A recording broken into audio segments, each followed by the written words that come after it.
kapaglaom, maayong buntag kaninyong tanan og happy preparation day. Ang atong hilisgutan karong Nobyembre 7 giuluhan og ang espada sa espiritu.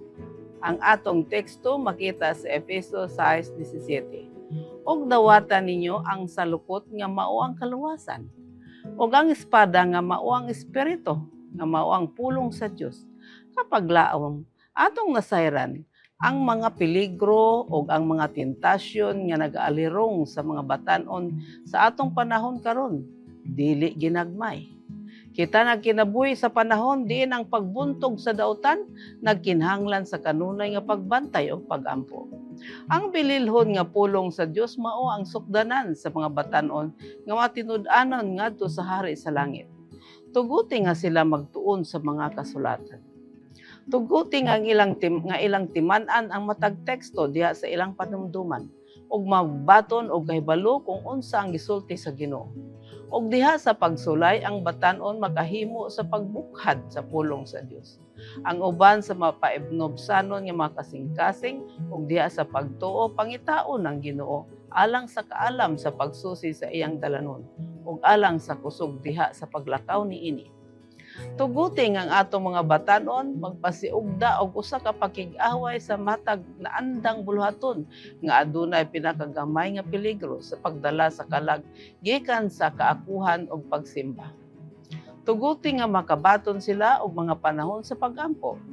Dili gayud magasalikwa niini kutob sa mahimo kung sila magagula aron sa pagpakigbuntog uban sa ilang gipatuyang nga daotang bisyo o binuhatan sama sa wala pa sila nakig-uban ni Kristo, sa dali ra sila mahulog sa mga litag ni Satanas. Apan, inubanan sa pulong sa Dios kung kini ilang gihambin diha sa ilang kasing-kasing o hunahuna, sila magagula nga walay kadaot bisan sa tanang mga pag-atake sa mga kaaway sa Dios ug sa tawo.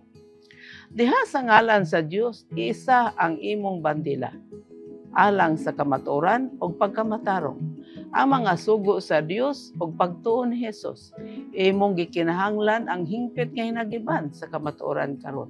Espada sa espiritu, kinsang kilid dili gayud mahabol, apan magalatas sa sala o dili pagkamatarong. Kapaglaom, tuguti nga ilang pagadadon ang pulong sa kamatuoran.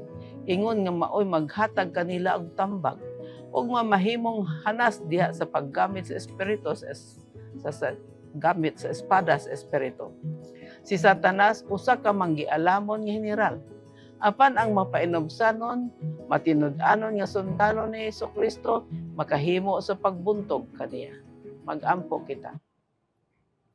Dios ug may gugmaon namong Aman sa langit, kami nahibalo nga daghan og peligro nga nag-aalirong kanamo labi na gayud sa mga batanon. Apan among aduna kami Dios nga gisaligan nga magauna sa among dalanon. Tabangi kami tanan nga magpainobsanon, matinud-anon nga imong mga sundalo. Sa ngalan ni Kristo. Amen.